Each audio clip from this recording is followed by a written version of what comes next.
Hi guys, today's review is going to be on Transformers Combiner Wars Legends Class Powerglide. So this is basically the packaging. You can scrap this kind of price tag here. I got this from Target at 50% off, so I was pretty happy about it. This is basically the packaging. You have the Autobot logo or Transformers Generations logo, Transformers logos on the side, Powerglide, Autobot. The figure itself looks really nice, just from the packaging. You have artwork, and basically the collector card looks exactly like that as well. It's inside the packaging, which I can show you when I open it. There's a small collector card artwork here. And then at the back, you can see Powerglide is basically a Legends figure that can transform into three things: the robot mode, the jet mode, and also kind of like a cannon missile pod mode. Then you get a brief background of Powerglide, changes in 10 steps, and some warning signs at the bottom, and that's pretty much it for the packaging.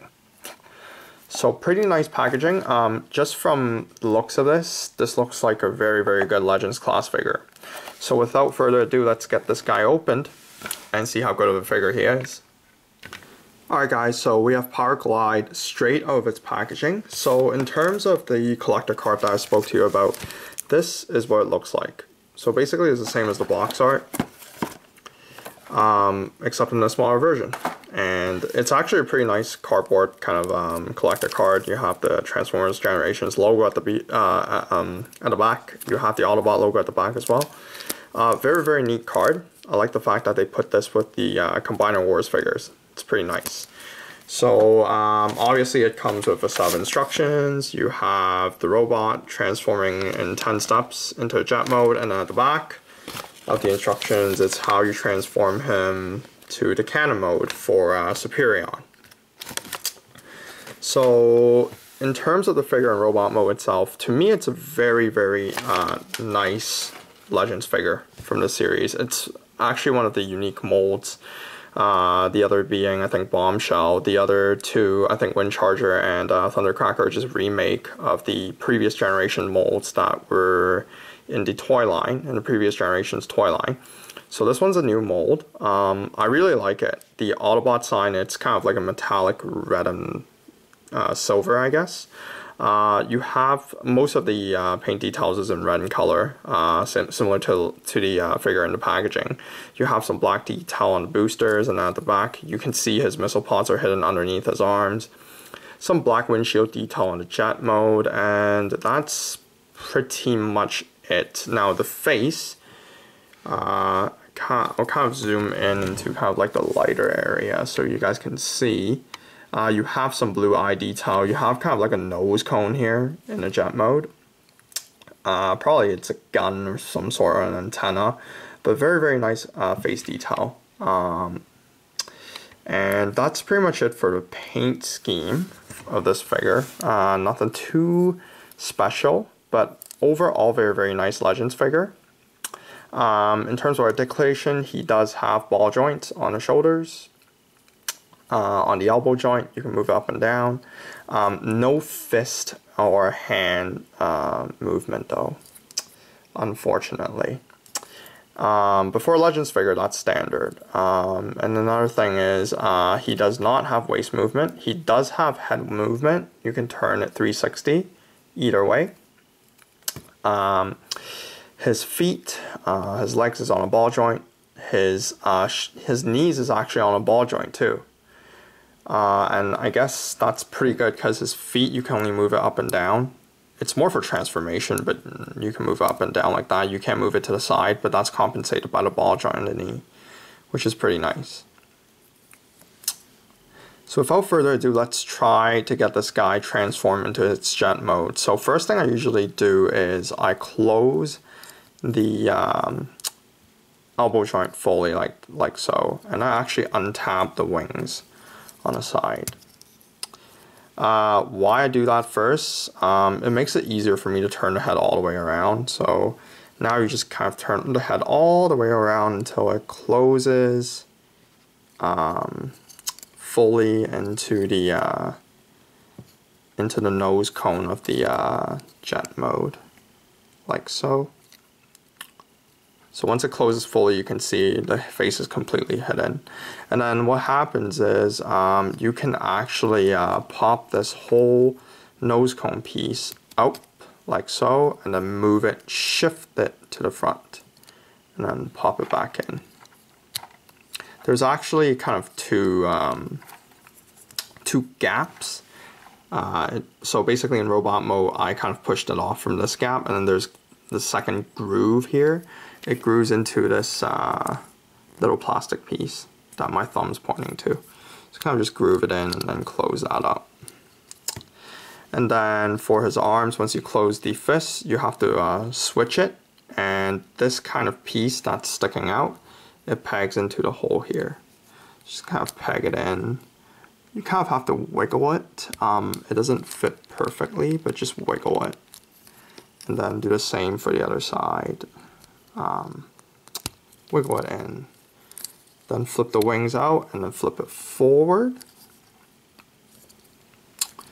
So if you look at the figure now, you almost have him fully transformed. Next, close the feet up. And then peg both legs together. And then if you flip it back to the side, just straighten the feet. Flap the tail wing out. And you basically have Powerglide in its jet mode. So very, very nice jet mode. One more thing is they actually added a landing gear here. So you can actually pull the landing gear out. And you can kind of land him on the ground. So very, very nice jet mode. Color scheme is basically the same as the robot mode. Nothing too much change. Red, black, and some of this gray detail, I guess that's pretty much it. And then obviously you have the nose cone that I talked about, that machine gun or an antenna at the tip. But its jet mode looks really, really nice. I really like it. On the side though, it does show the fist detail, but if you look at it from the top or from an angle, it looks really nice. Now, to transform him into the cannon mode, what you do is you flip the kind of like the tail flaps down, and then you push this booster outwards. Now, one warning that I have to warn you guys is if you push this booster too far, the whole thing will fall apart. So just kind of push it till, I guess, I can't say midway, but maybe 1/3 of the way out. Just enough that the booster is kind of like a bit above the tail flaps. Make sure everything is still pegged in tightly. Then what you do is you flap the wings, like so, flip it up, and then you repeg this hole into this plastic piece right there. So far so good. And then lastly, you just lift the targeting system up. And you basically have him in his cannon mode. Now, just to zoom in on the targeting system detail, you actually see a very, very nice blue color targeting kind of device there. So that's the only change in terms of color scheme. You have a booster detail, but you actually see that when it's in jet mode. The missile pods are more visible now. So you do see that. And that's pretty much it. Nothing much to show in the cannon mode or the blaster mode. He can be helped by any Generations Deluxe figure with a, I believe 5mm hole. So I actually have Generations Armada Starscream here, and he can hold it through the landing gear. Just kind of peg it into his hands, and he can hold him just fine.